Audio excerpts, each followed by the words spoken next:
The Iowa caucuses are just a little more than 4 months away. We'll talk about the preparations and the candidates with Republican Party of Iowa Chairman Jeff Kauffman and Republican National Committee man Steve Scheffler on this edition of Iowa Press. Funding for Iowa Press was provided by Friends, the Iowa PBS Foundation, the Associated General Contractors of Iowa, the public's partner in building Iowa's highway, bridge, and municipal utility infrastructure. Elite Casino Resorts is rooted in Iowa. Elite was founded 30 years ago in Dubuque and owned by 1,200 Iowans from more than 45 counties. With resorts in Riverside, Davenport, and Larchwood, Iowa, Elite is committed to the communities we serve. Across Iowa, hundreds of neighborhood banks strive to serve their communities, provide jobs, and help local businesses. Iowa banks are proud to back the life you build. Learn more at iowabankers.com.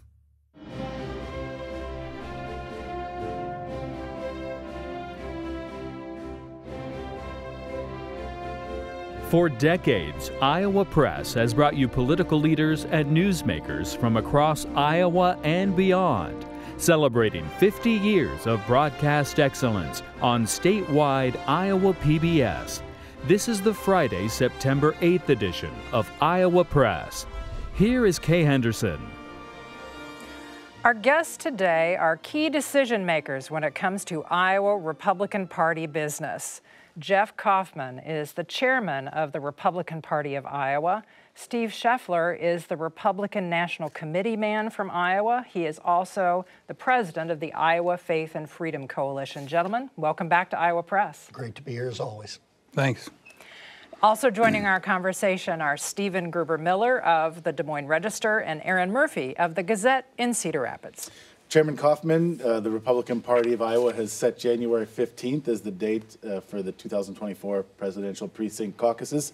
How etched in stone is January 15th? From our perspective, it's etched in stone. I have reported this to the RNC. We are moving ahead as if that is going to be the date. We're hoping that the other carve-outs, specifically New Hampshire, will respect that and respect that the Iowa Republicans have held their end of the bargain, and all of our preparations have January 15th on it.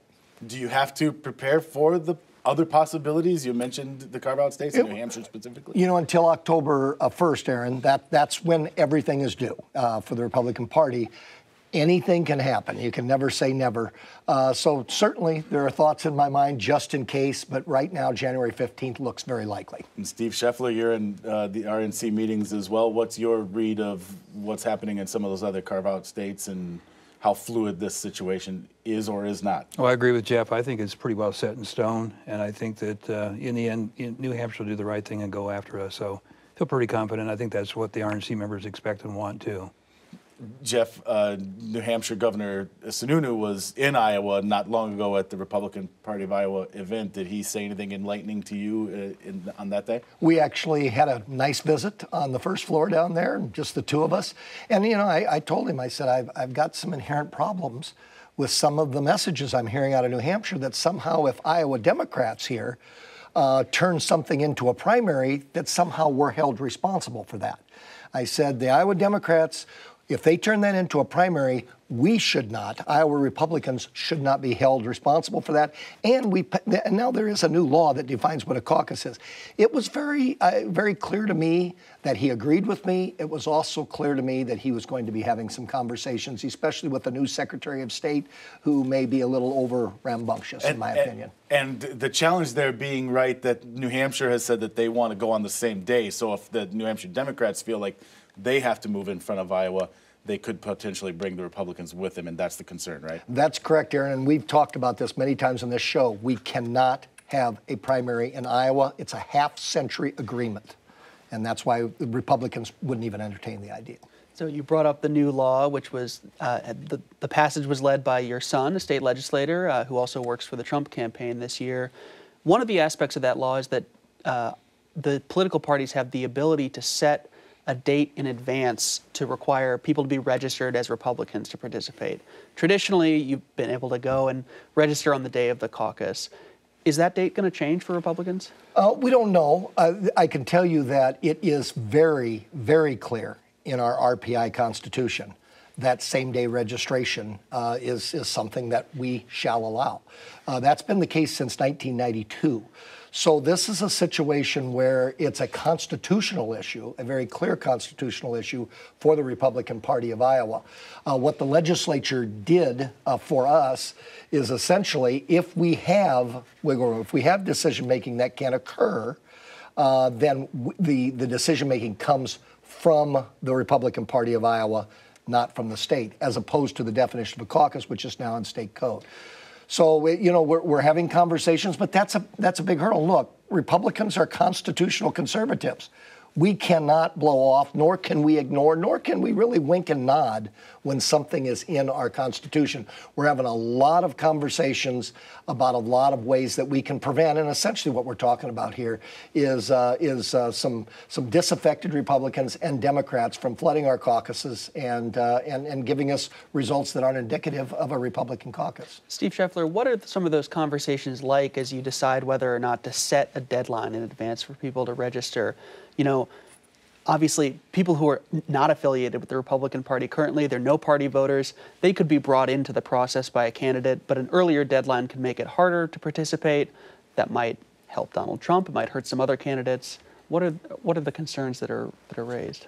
I haven't heard a lot of those yet. I mean, I think people don't think about these things maybe until we get real close. And again, I would defer to Jeff that we're still, the Constitution is clear of what we have to allow and everything, And Steve, if I could add to that, a lot of our campaigns, a lot of our candidates have already started preparation for same-day voter registration. And actually, there's probably a more compelling argument that changing it would actually hurt the Trump campaign, which is why it was ridiculous to somehow indicate that the legislature was doing something for Donald Trump. There would be pushback from a lot of our candidates. There would be pushback from some of our grassroots activists. As you indicated in your question, it's a little bit of a two-edged sword. There are people on each side of it. We just have to make very sure we're following our Constitution, and we have to make sure that the other 160-plus voters in the RNC know that we're not changing rules at the last minute, and understand that our candidates have to be satisfied that Iowa is treating them in a neutral and objective fashion. So it's a multi-layered perception kind of situation as well. Steve Scheffler, you've worked on a presidential campaign. How important is having that ability to register people on the day of the caucuses to a presidential campaign? I think it's probably helpful, but if the campaigns are doing their job and their work, they've identified these people in advance. You got staffers who their job is to get people committed and to actually turn them out. And so I think that most of them understand that 95% of that work has to be done in advance and not to count on those late registration or people to come in and help their candidate. Let us talk about perhaps the reporting of the 2024 Iowa caucuses. Do you have an agreement for the software that will be used to have those results posted electronically? We are in conversations with various entities at that point. At this point, I am not trying to be intentionally coy with you. We will. I'm actually quite anxious to share the fruition of some of our conversations, and I'll do that probably as we did I guess it would be 8 years ago. I will do that in a press conference. In fact, whatever we do, I can promise you this: it will be transparent. And media and the rest of Iowans are going to be able to see the results very, very quickly, almost in real time. And then, of course, we have to have a situation where everything can be audited very quickly. We do not want delays, and we want to be as quick and accurate as possible. So, yes, we are very, very active in that pursuit right now, Kay. Steve Scheffler, you've been a member of the Republican Party of Iowa Central Committee for quite some time. The 2012 caucuses had a different result on caucus night and then after this audit. What concerns are being raised on the committee among decision makers about ensuring that the results match? Well, I think our track record in 16 and 20 was very, very good, so I don't hear those concerns at all among RNC members, whether it's going to be transparent, it's going to be good. And I think they're expecting, and it'll be done to perfection. So I don't hear any of those concerns at all that we might botch things up at all. Let's talk about the field, there are several candidates, I'm not going to say how many, running. When an Iowan goes to a caucus, will they get a piece of paper that lists the names? Will there be sort of an unofficial ballot, or will people just write a name on a piece of paper and submit it as their vote in the caucuses? Part of that decision has not been made, and all we can do is suggest to the counties what they do, but we try to certainly have something standard in terms of how that's reported. In 16, I believe we did have a ballot. There were 17 individuals. Right now, I can think probably an argument for 13 individuals that would be viable and that should be placed there. I think anything to make it efficient. And I would much rather have the time spent debating back and forth. After all, that's why we have a caucus, in terms of advocating for their candidate, rather than repeating for the third time in a row. Now, what choices do we have again? And did they spell the name correctly? Absolutely. We would have to, believe me, every one of the campaigns, there's 13 of them, we'd have to run everything through. We are meticulously neutral and will continue to be in terms of what we do on caucus night. I'm going to circle back to something you touched on earlier, and your concern about disaffected Republicans, I think was your phrase, and maybe Democrats wanting to participate in the Republican caucuses as a way to put their thumb on the scale, so to speak. Do you have any, I feel like that's something that kind of comes up from time to time in previous cycles, and I don't know that we've ever determined that actually happened in any great degree. Is there any evidence? Is there any reason for heightened concern this cycle? Yes and no. Let me clarify. The disaffected Republicans, what I'm talking about is groups coming in that would specifically try to advocate for either voting for a particular candidate or voting against a particular candidate that is not associated with the campaign. So that's what I meant about that in that particular case. We have seen some speculation. We've seen some back and forth about how to possibly game that system. But you're absolutely right, Erin. That has come up in the past. We have seen nothing other than a fear. And remember, we have also a unique situation here, because if the Democrats indeed are going to continue to not allow their other two Democratic candidates to be a part of their caucus, we don't even know for sure what they're going to do yet. I don't know any more than anyone else knows at this point. You know, you could have a situation where you have Democrats with a lot of time on their hands on caucus night. I would hope, since they have done less than a stellar job with their own caucuses, I would hope they would not try to do something to harm ours. We've already going to have a more difficult time holding 2028 because of their decision making to this point. Steve Scheffler, you're plugged in. Have you heard anything? What's your level of concern about this type of activity happening in the Republican caucuses? Well, I feel confident, that Jeff and the whole team, and the staff are going to put together the thing in a very perfect manner, and so I don't have a lot of those concerns. I mean, yeah, naturally there is, but that's a guessing game. But I feel pretty confident it's going to go off very well, without a flaw, without a hiccup at all. So. And Erin, one thing would be interesting, I'm sure, to all of you. Remember, it is illegal. It is in Iowa code that you cannot participate in two caucuses. So that is against the law. So if there is a situation where you would have Democrats attempting to do that, they would be breaking the law very clearly in code. And I wanted to ask you, Chairman Kauffman, your colleague on the Democratic side, Chairwoman Rita Hart, on this show a couple weeks ago, said that the January 15th date was set, was sort of a surprise to them, was without their input. Traditionally, you've talked about this before, that the two parties in Iowa, the one thing they do agree on is working together on the caucuses. Has that not been the case as much lately?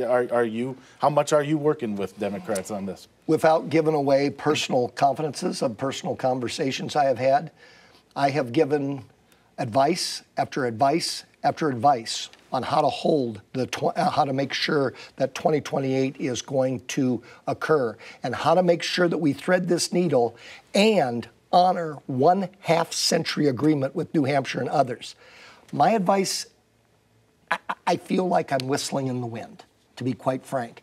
And so I have tried. I have gone to, I have actually stated very clearly what I think should happen. This is the first time I've had this issue. And I've been through, this is my third caucus. This is my 6th Democratic chair, and I'm just going to leave it at that. I'm not going to give away specific confidence. Are you running against the brick wall because of the state party or the national party, in your view? I think the National Party caused all of this. I think Joe Biden made it worse because he knew he couldn't win in Iowa. And unfortunately, I would not have made several of the decisions to react as the Iowa Democrats have done. So the 2024 race, polling shows that Donald Trump is far and away the front runner here, even though you mentioned all these candidates we have. This is despite the fact that he's facing several different criminal indictments, right? This may end up hurting him with independent voters in the general election in 2024. What is the plan to deal with that, and is that a concern? Sure. And I would say this as a preface. Remember, the job in the, and of course you all know this, I'm saying this mostly for all Iowans, and actually I've said this till I'm blue in the face to some of my colleagues at the RNC. The job of Iowa is to test these candidates, is to ask these candidates. So even if we have somebody win the Iowa caucus by 20 points, if we've given the other 12 a fair hearing, we have done our job. In terms of your specific question with former President Trump, I handle these caucuses like I do a primary. I set the tone, make sure everybody has a voice, everybody has a fair hearing. I think you could talk to any of the 13 candidates right now and they'd tell you that they feel the Republican Party of Iowa is strong. I have got to wait to see what the grassroots tell me. I cannot have the attitude that I know best what they should tell me, but I have to react to that. At that point, whoever our nominee is, whoever it is, out of the 13 or maybe someone else, I will be on their team. Steve Scheffler, we mentioned the indictments. There's personal behavior is frequently raised as a concern about Donald Trump, but we see evangelical voters, self-described evangelicals, continue to support him. Help us understand, what the appeal is from Donald Trump to those voters. I think by and large it's what he did, in terms of people that he put on the court, Supreme Court, appellate court, and district courts. What he did in terms of moving the embassy from Jerusalem to Tel Aviv, a whole wide range of things that conservative voters and evangelicals were wanting to see happen for years and years. And so please remember, these people are not monolithic. They don't think exactly alike on every single issue. But the bottom line is, these people are looking for electing a leader. They're not looking for somebody they're going to elect as their pastor or their priest. So they want somebody that's going to push back against the radical agenda of the Biden administration. So, and again, I respect those voters and the decisions they make. And I view our organization as a matchmaker, not a kingmaker. We just want to match the candidates with those candidates and then let them make the decision from there. But they're looking for somebody to lead, to push back against this radical agenda. There's other candidates who are trying to kind of claim that mantle, right, of, touting their Christian faith, right, really emphasizing that. Is there room for them to break in with these voters? Well, if you look at the 8 and the 12 and the 16 caucuses, those caucus winners were people that were not expected initially to win the caucuses. And so it's probably fair to say that Donald Trump has the inside track. But anything can happen. It depends. Putting in the hard work is certainly a big thing, in terms of identifying your people and turning them out. So anything could happen at this point, I think, Steve Scheffler, this summer, Donald Trump expressed frustration with Iowa Governor Kim Reynolds for not endorsing him. Is that a smart move in a state where she is the most popular Republican? Let's put it this way. Governor Reynolds is the most popular Republican probably in Iowa statewide, and I respect her. I think she's done a great job. And so I'll let that conversation be between the two of them. But I think our governor's greatly respected in what she's done in terms of pushing legislation, anti-woke, the life issue, shrinking government. And so I think we got a great governor, and I'll leave it at that.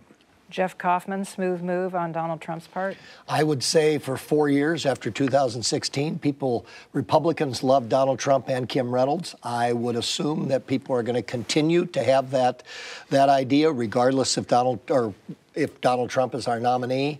If I started to second guess the campaign techniques of Donald Trump, I would be in big trouble in terms of my track record prediction. I can say this about Kim Reynolds, though. I would agree she is the most popular Republican in the state, and I see absolutely nothing that's going to detract from that. And speaking of that, Governor Reynolds has left open the possibility of endorsing in this field. I wrote down a couple things you said just earlier in this show. You want Iowa to be neutral and objective, give candidates a fair hearing. Do you have any concern that if the wildly popular Republican governor of Iowa endorses a candidate, that threatens that perceived objectivity and neutrality in the Iowa caucus and makes your job of keeping Iowa first any harder? Sure, and when it's all said and done, I have control over the Republican Party of Iowa and myself, and I would not endorse. I can't constitutionally. Right. In terms of Kim Reynolds, she has done her job in terms of what Iowa's supposed to do, and that is present these candidates. She made a conscious decision not to endorse, not to get involved right now. Everyone was invited to her interviews at the state fair. I think she has set the tone that everybody is welcome here. That's going to ultimately have to be her decision. So you don't have any concern that an endorsement could change the way future candidates view campaigning in Iowa? I don't think so. I mean, we've had endorsements from high-profile Republicans in the past. I will say she is probably the only endorsement of any Republican in this state that could possibly move a needle. She's that popular. You know, I want to talk about an issue that's been in the news and in the campaign trail, abortion, that polling has shown, and it's a series of special elections around the country have shown, it's maybe not a winning issue for Republicans after Roe v. Wade was overturned last year. There have been some losses that have been associated with when the debate was really focused on abortion. Do Republicans need a different approach to this to avoid further losses in 2024? I think, you know, I'll answer that question by calling upon Governor Reynolds again. Before her reelection, she was crystal clear where she stood on the abortion issue. She was very straightforward, and she won overwhelmingly. So I think standing on the side of life is certainly going to be more popular, even with those that don't agree straight down the middle with some of the bills that were passed, is going to be inherently more Iowan and more mainstream than abortion on demand up to the point of birth, which I challenge any of you to find a mainstream Democrat or a national Democrat that will actually say, I do not believe in that. They'll say it doesn't happen very much. So if you've got a voter that doesn't agree necessarily with either position, I will guarantee you that they're going to move towards life more than they're going to move towards abortion on demand up to the point of birth. Steve Scheffler, do you have additional thoughts on this, how Republicans should be talking about this issue? I totally agree with Jeff. You know, the candidates need to be on the offensive, not the defensive. And if you look at a bill that was debated and voted on maybe a year ago, Joe Manchin was the only Democrat that voted against a bill that would have codified abortion through the moment of birth. Even Susan Collins and Lisa Murkowski voted against that bill as a bridge too far. So when you frame it about what are the consequences of late-term abortions and all that, I think it's a winning issue that life is precious and to be protected. We have about 3 minutes left. Both of you are Republicans of long standing in Iowa. I would guess that candidates or prospective candidates call you. Steve Scheffler, what's your advice to them about running? I mean, we have a huge field. Do you ever tell anybody they should think twice? I never tell them that because I'm not the one to judge whether they should run or not. The one thing I do encourage them is that they've got to work their rear end off, and they've got to engage voters, and they've got to identify caucus scores. Because if you look at Marco Rubio when he ran, he was a great candidate, but he spent all of his time in metro areas and not a lot in rural areas. And so on caucus night, he did well in metro areas, but not so well in rural areas. So my advice is work your tail off in all parts of the state, identify people, get them on paper, turn them out, have a caucus representative on night to speak on your behalf of those few that may be wavering at the last minute. You said moments ago that maybe someone else will run. Has someone called you? No, actually, no. But there could be someone at the last minute, Kay. And be genuine. Try to go. Not you. The candidates. The candidates. You're always genuine, Kay. But be genuine. Boldly state your position and take it to the people. You'll see at our Lincoln dinner, we erred on the side of allowing people to speak that may or may not have been viable. I think that's my job. So speaking of campaigning in Iowa, there seems to have been a change, and Stephen's paper did some reporting on this about the frequency of candidates coming here this cycle compared to previous, and maybe that being a product of the debate qualifying rules. With such large fields these last two cycles, there's been a priority and emphasis on qualifying for the debates, maybe at the detriment to being in Iowa. Jeff, do you have any concerns that debate qualifying requirements have taken away from candidates being in pizza ranches in Iowa instead? I think it's a valid question to ask, and I appreciate the reports on that. At this point, I'm still sensing the frequency of visits is good enough for those candidates in terms of what they're trying to do. What I like about our debate qualifying is they're slowly ramping up the requirements for being a part of it.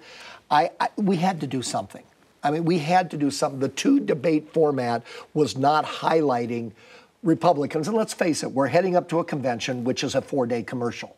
I mean, that's what that is. And when we need to make sure that we are competing at that level of presenting these candidates, I don't think you can do that with two debates. So, yes, I think it's a valid question to ask and to attempt to answer. Right now, I'm more happy with what they've decided to do with the debates to address that other issue than I am somehow that we're suffering from visits. Yeah. Steve Scheffler, you have any quick thoughts on that? No, I think Jeff's exactly right. You know, I think there has to be some level that when you get that far close to the caucuses and then the states that are after that, you know, the viability factor, you know. So I think at some point in time you have to weed it out. And I think those thresholds are low enough that it shouldn't be that difficult if you're going to be viable for the long term. Speaking of point in time, gentlemen, we are out of time for this discussion. Thanks for joining us today. Thanks to all Good to be here. Thanks. You can watch every episode of Iowa Press at iowapbs.org. For everyone here at Iowa PBS, thanks for watching today.